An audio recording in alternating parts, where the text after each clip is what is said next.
Well, hey guys, it's Leslie from LuvINK&Paper, and I have another cool stamping trick to another technique, actually, using the Stamparatus.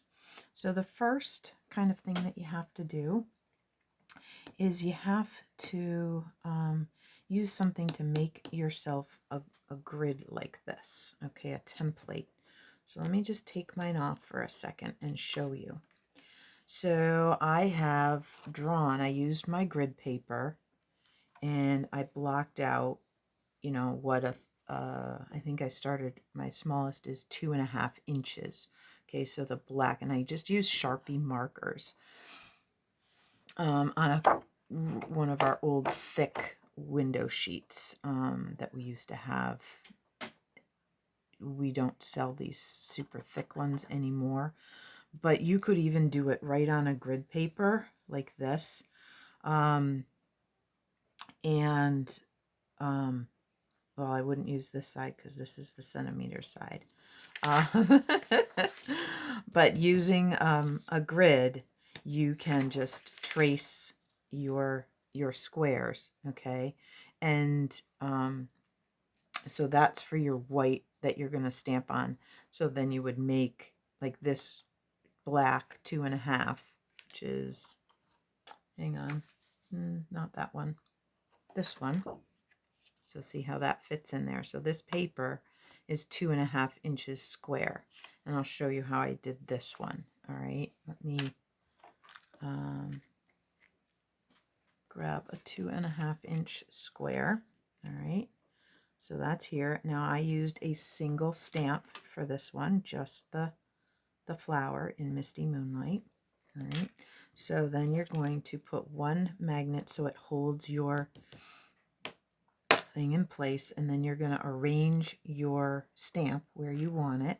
Okay, and so that's on this plate over here, and I'm going to use the Misty Moonlight and ink that up. Okay, and stamp it on here. All right, then I'm going to turn it clockwise 1/4 turn. See how those black squares intersect? So there's one here and there's one there. So now you're going to line it up with this black square. Okay, and put a magnet, re-ink the stamp. All right, and stamp it down again. All right, now we're going to move this and do this one. So you're going to touch this square to each of the corners. All right, so like this,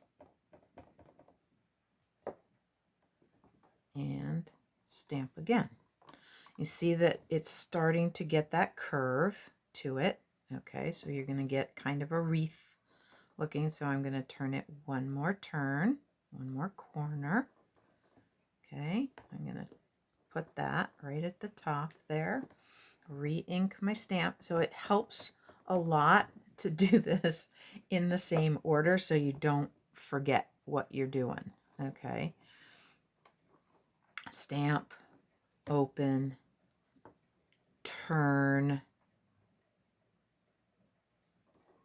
magnet, ink the stamp, and repeat.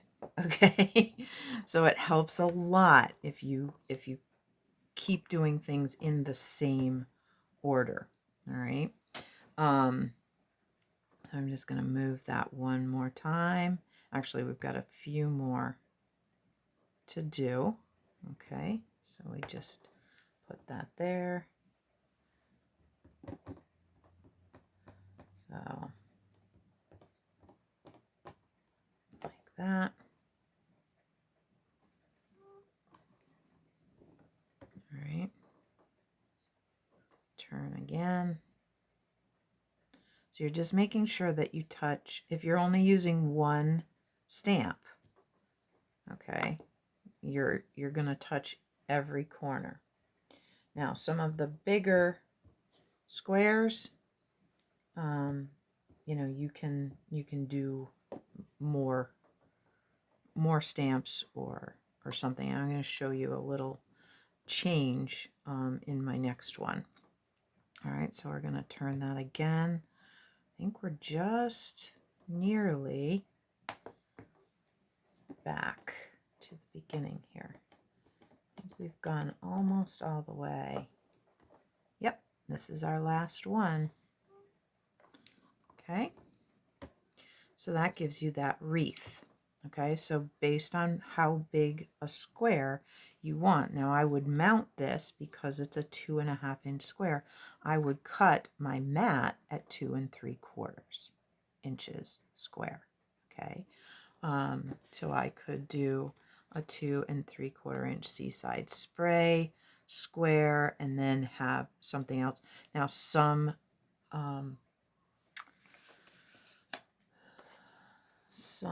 greetings you can put them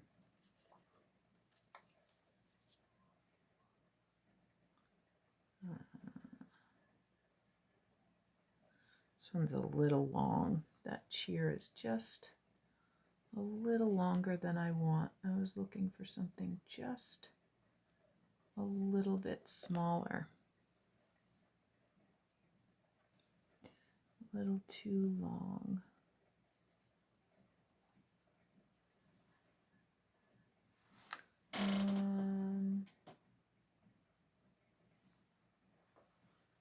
Okay.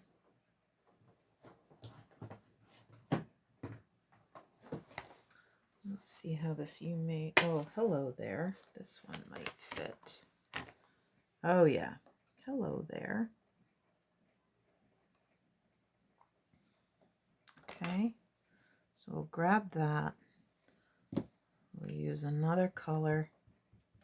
So you can put your greeting in the middle of your wreath. Okay.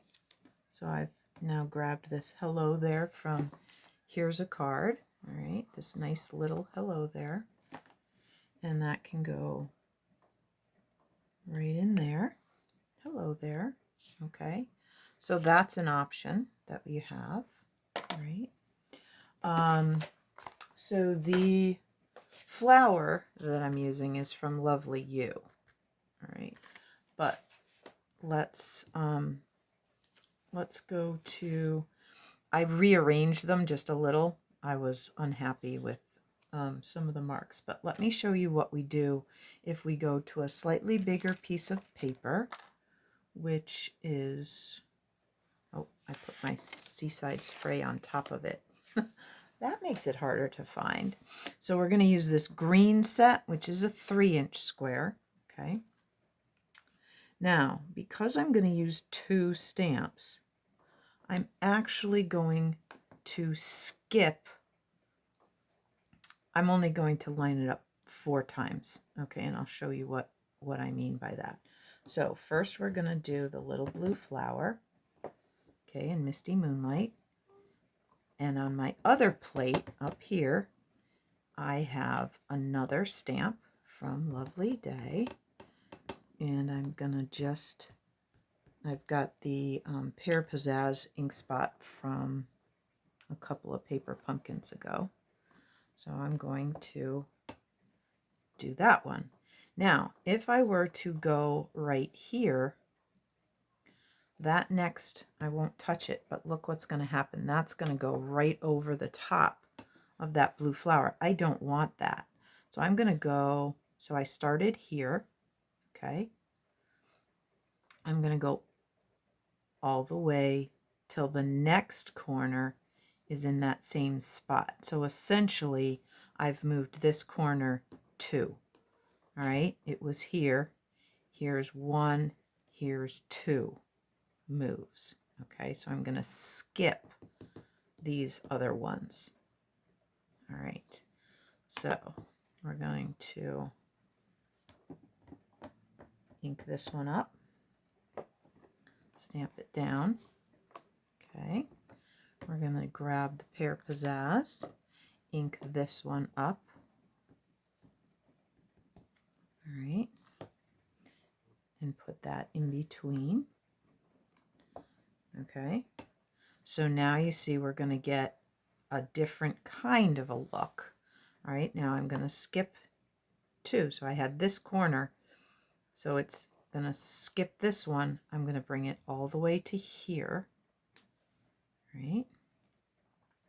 Now if I had used 2 much smaller stamps, I might have been able to do every single one, but for right now we're just doing every other corner.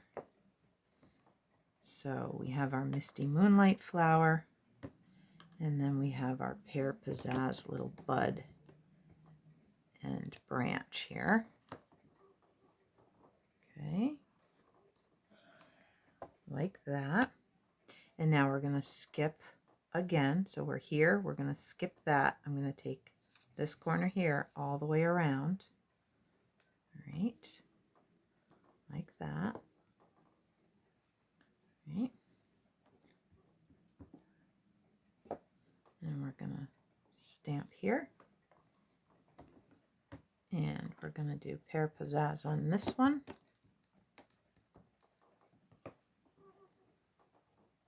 Okay.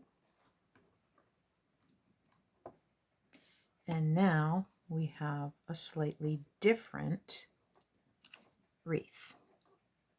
Okay, so depending on, I could have chosen to align my stamps out a little bit further, so I could have had a bigger. So what you're going to do is you're going to put your paper down first and decide how far out do you want that. It takes a little tweaking sometimes to get it just the way you want it. So practice with some scrap paper or something that has a mark on the other side. Just do some practicing and see. If you need help making one of these, I can do a video on actually how to produce this template. I forgot where I learned this, you know, whose blog I found this on. But at any rate, so that is wreath stamping, because it ends up looking like a wreath. Okay, and you just need a template like that. So if you have any questions, feel free to call or email me. I would be happy, or just post them right in the comments actually underneath the video, because chances are if you have the question, somebody else does too. All right. Hey, thanks guys. I hope this was fun, and I will work on getting those onto some cards and post the finished card. But the seeing how to, I felt, was most important. All right. And I didn't want to keep you here all day. All right. So thanks again, and we'll see you again soon. Bye.